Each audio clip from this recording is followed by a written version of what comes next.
Captain Miller చూసారా? చూసారండి, ఎలా అనిపించింది? చాలా బాగుంది. ఇది వరకులా పోల్చుకుంటే ధనుష్ సినిమాల కంటే ఇది చాలా బెటర్. యాక్టింగ్ పరంగా, కథ ఎంచుకునే పరంగా అంతా బాగుంది. Cinema superb. నేనైతే 10కి 8.5 ఇస్తాను. రఘువరన్ బీటెక్ తర్వాత ఆ రేంజ్ లో ఉంది. ఆయన యాక్టింగ్ గానీ, అది నటించిన విధానం, కథను ఎంచుకోవడం అంతా బాగుంది. ఈ రోజు రిలీజ్ అవ్వడం చాలా బాగుంది. రిపబ్లిక్ డే కదా, మూవీ చాలా బాగుంది. నేనైతే చాలా బాగా ఎంజాయ్ చేశాను. సో ఇందులో మనకి ప్రియాంక గారు కనిపించారు కదా, సో ఆమె ఎక్కువ గ్లామరస్ రోల్స్ లోనే కనిపించారు. మరి ఇందులో డీ గ్లామరస్ గా ఉన్నారు. డీ గ్లామర్ ఏం లేదు, మామూలుగా గ్లామర్, అసలు గ్లామర్ లో కనిపించలేదు. మామూలుగా యథావిధంగా మనం బయట ఉండే విధంగానే నేచురల్ గా సాంప్రదాయబద్ధంగానే కనపడ్డారు. సినిమా చాలా బాగుంది. సందీప్ కిషన్ గారి క్యారెక్టర్ ఎలా? సందీప్ కిషన్ క్యారెక్టర్ సినిమాకు వెన్నుముక లాంటిది. అతని క్యారెక్టర్ గిట్ట సపోర్టింగ్ రోల్ ఇచ్చినట్టుంది.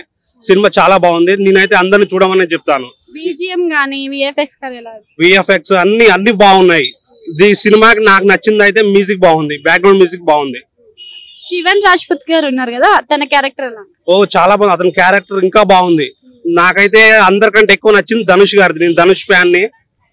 రఘువరన్ బీటెక్ తర్వాత ఆ రేంజ్ లో పెద్ద హిట్ అతనికి లభించిందనే చెప్పాలి. Thank you.